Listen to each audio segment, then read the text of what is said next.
आत्मीय भाइयों बहनों, सादर प्रणाम सभी को। आज का जो महत्वपूर्ण प्रसंग है वो अखंड ज्योति पत्रिका से है। नवंबर 2025 की ये पत्रिका है और ये गुरुदेव की अमृतवाणी है। हम सभी को इसको पढ़ना चाहिए और इससे बहुत कुछ अपने को चिंतन मनन विचार मिल सकते हैं, उसका हमें लाभ भी लेना चाहिए।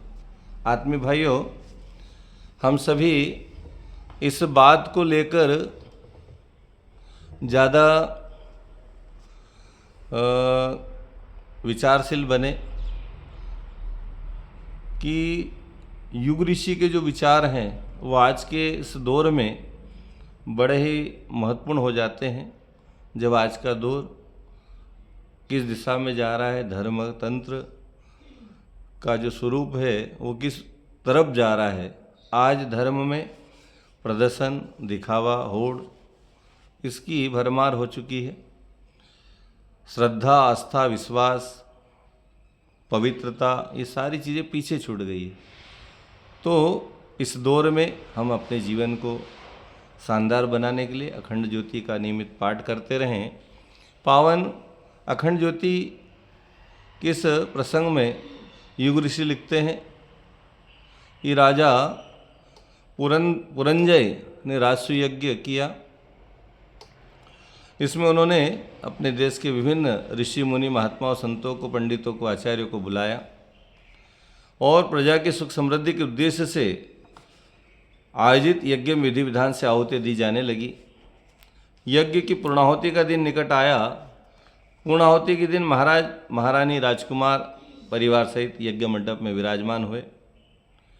वेद मंत्रों का गुंजन और अग्निहोत्र से वातावरण सुगंधित हो रहा था।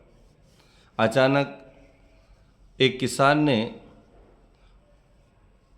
के रोने की आवाज़ आई तो वो रोते हुए कह रहा था कि डाकुओं से मेरी संपत्ति की रक्षा, संपत्ति लूट ली है, मेरी संपत्ति छीन ली है, मेरी गाय चुरा कर ले गए हैं। डाकुओं भी कुछ दूरी गए होंगे। यदि राजा तुरंत लुटेरों को पकड़ लाए या पकड़ ले तो मेरी संपत्ति मिल जाए। पंडितों ने इन बात को सुना तो उस व्यक्ति को पकड़कर दूर ले जाने के लिए कहने लगे। वो यदि राजा ने सुन लिया और दया आ गई तो पूर्णाहुति अधूरी छोड़ देंगे और पूर्णाहुति यदि अधूरी रह गई तो देवता कुपित हो जाएंगे। लेकिन राजा ने किसान के रुदन को सुना और उसके अंदर दया करुणा तो थी। बोल उठे, मेरा पहला कर्तव्य अपनी प्रजा का संकट दूर। मेरे अनेक यज्ञ पूर्ण हुए हैं, आज मैं पहली बार यज्ञ पूर्ण किए बिना अपने राज्य किसान का संकट दूर करने जा रहा हूँ।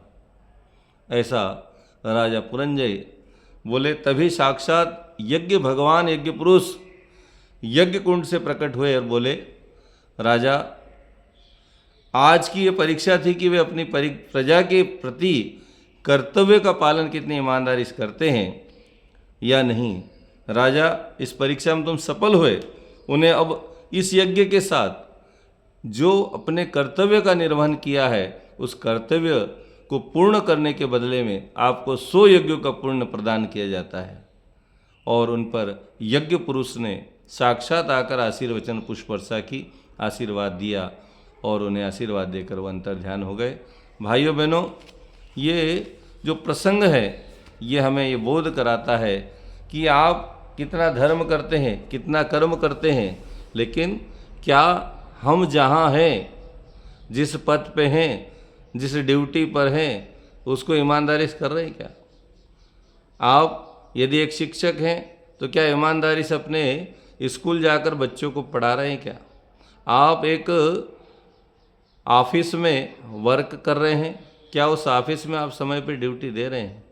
नहीं साहब, हम तो अभी पूजा में लगे हैं, पाठ में लगे हैं, यज्ञ में लगे हैं, जप में लगे हैं, तप में लगे हैं।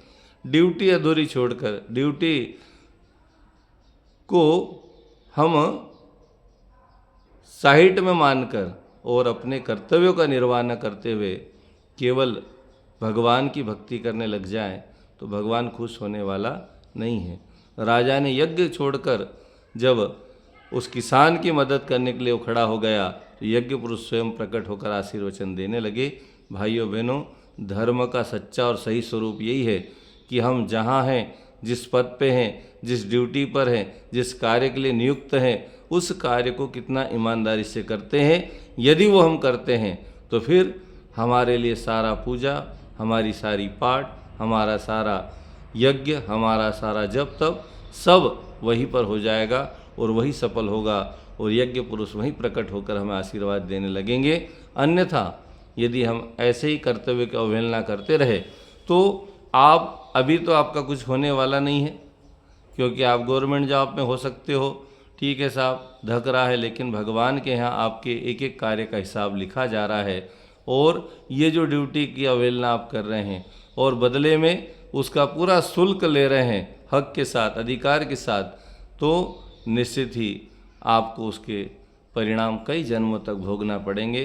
कर्तव्यों की अवहेलना करने वाले को, अधिकार की लड़ाई लड़ने वाले को कई जन्मों तक भुक्तभोगी बनना पड़ेगा, कई जन्मों तक भटकना पड़ेगा और उतने कर्म का कार्य आपको करके ही देना पड़ेगा, क्योंकि नौकरी से भी जो पैसा आपको प्राप्त हो रहा है वो जनता के टैक्स से आ रहा है और वो जनता जनार्दन ईश्वर का ही स्वरूप है, सर्वत्र ईश्वर है, वो देख रहा है और वो छोड़ने वाला नहीं है। आपको अपने कर्मों का दंड आज नहीं तो कल सुनिश्चित मिलेगा। इसलिए हम अपनी ड्यूटी को, कर्म को ईमानदारी से निर्वहन करें, उसमें से जो समय बच जाए वो भगवान के लिए समर्पित करेंगे। आप 10 मिनट ही सही, आप 1 घंटा ही सही यदि करते हैं तो निश्चित रूप से आप पर भगवान की, प्रभु की, माता जी की और समस्त देव शक्तियों की, जिनको भी आप मानते हैं, उनकी कृपा बरसने लगेगी और उसका आपको पूर्ण लाभ मिलने लगेगा।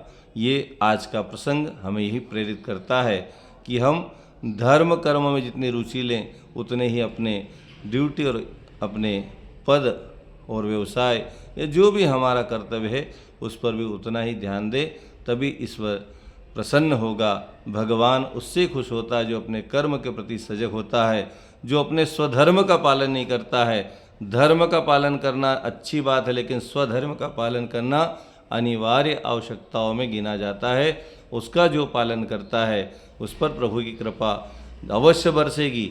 आज यदि आपको जो कुछ मिल रहा है और उसके बाद भी आप यदि ड्यूटी की अवहेलना कर रहे हैं तो ये मान के चलना कि आज तो आपके पिछले पुण्य जो आप जमा करके आए उसका परिणाम आप मिल रहा है, लेकिन आज जो जो कर रहे हैं उसका परिणाम अगले जन्मों तक आपको भोगना पड़ सकता है। आज के प्रसंग में यही भाव है, व्यक्ति अपने कार्य के प्रति, अपने कर्तव्य के प्रति ईमानदारी से निर्वहन करें। फल तो भगवान गीता में कृष्ण भगवान कहते हैं कि फल तो वही देंगे, कर्म के लिए हम बाध्य हैं, फल के लिए बाध्य नहीं है, फल तो भगवान देने वाला है। इससे प्रेरणा लें और अपने कर्तव्यों का पूर्ण निर्वहन करें। परमात्मा आप पर कृपा बनाए रखें। ओम शांति।